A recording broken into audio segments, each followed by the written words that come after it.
Hi friends, and welcome back to Marvelous Friends, your home for all things Marvel Cinematic Universe and beyond. I'm Rhett, and today I would like to pose the question, is Marvel Studios doing too much? Like the video, subscribe to the channel, and before we get started, let's roll that credit.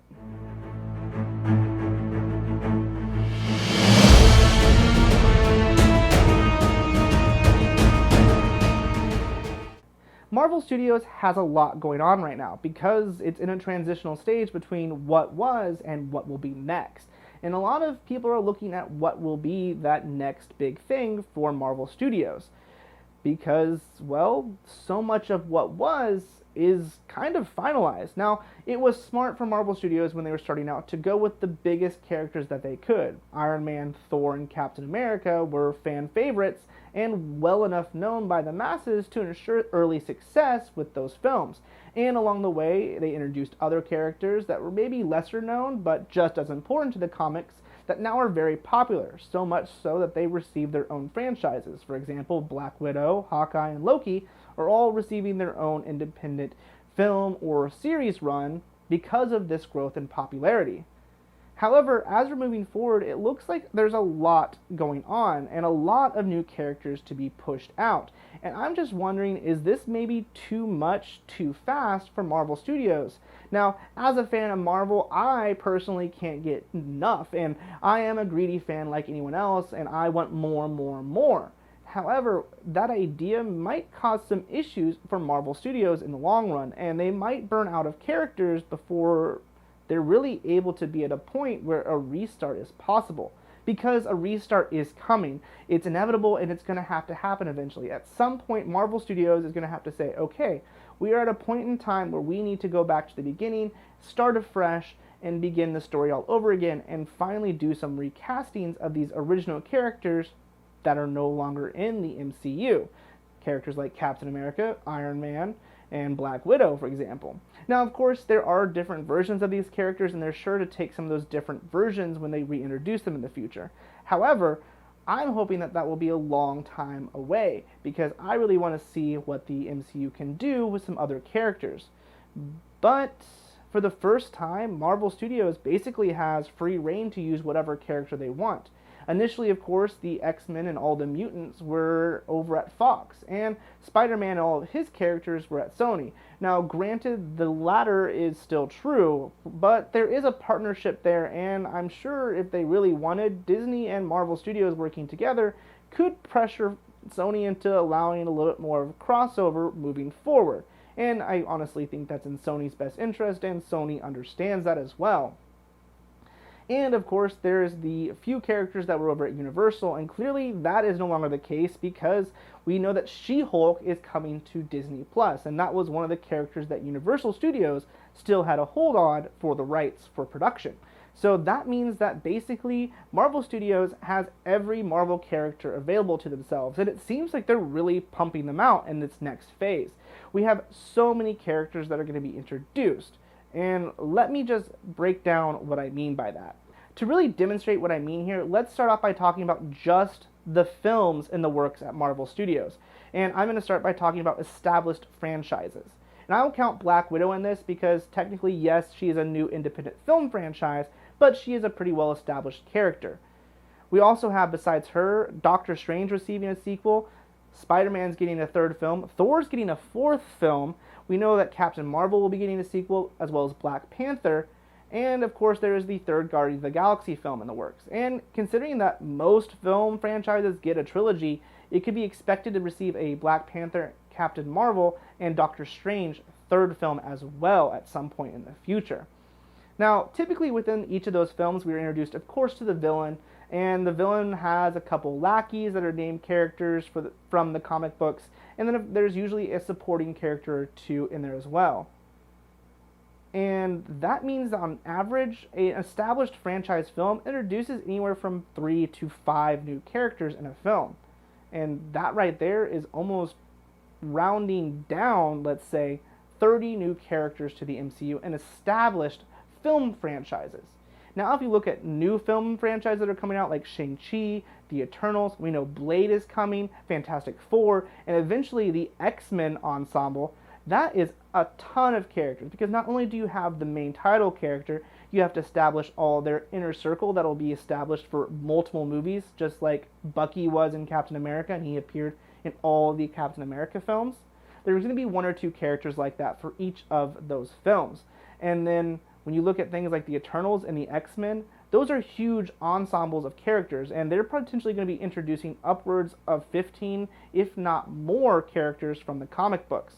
So new franchises, I would say on average, probably will introduce anywhere from 7 to 10, and then those larger franchises could be from 15 to 20. So just thinking about those 5 franchises on average, let's go with the lower numbers here and say about 7 characters for those independent ones, considering we do of course have the Fantastic Four in there, which is an ensemble cast but not nearly as big. That's another 30 plus characters at least that will be introduced into the MCU.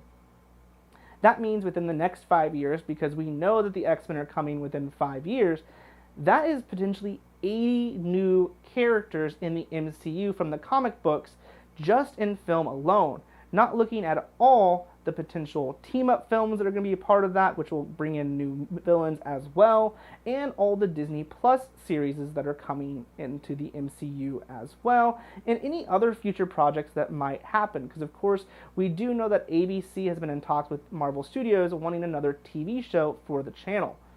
And all of that together is just so many characters potentially within the next 5 to 10 years. And that means that potentially they're really going to have to start stretching to bring characters in to continue on the story of the MCU. And that means that Burnout is going to happen pretty quickly if they continue at this pace. And that means that potentially within 10 or so years, we may be facing the restart of the MCU, which not all would hate, and I of course would love to see it restart and see some of these original characters, but I was just really expecting the MCU to be able to extend that story a long time. And let me kind of explain how I visualize this potentially working versus how it seems to be working now.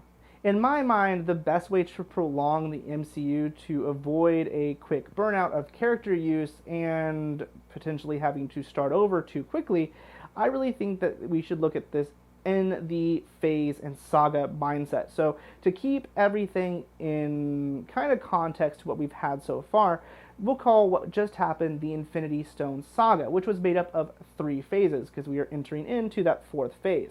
Though I think moving forward, really and truly, each saga could be 4 phases easily enough. So the phase 1 would be 1.1 that we had, so saga 1, phase 1, Saga 1, Phase 2, and Saga 1, Phase 3, 1.1, 1.2, and 1.3, if that makes sense. And like I said, I believe that we potentially could see 1.2 divided up in 2 phases. So I'm going to talk about it in that context. So 1.1 phase would be working with the established characters that we have. Now, of course, for the first saga, they had to introduce the characters altogether. But we already have those moving forward. So I think in that first phase of a new saga, it should be really dealing with the characters that we have and setting up what their role will be as the leaders of this saga. So that'd be characters like Captain Marvel, Black Panther, Doctor Strange, and the characters that are still sticking around like Thor and Hawkeye.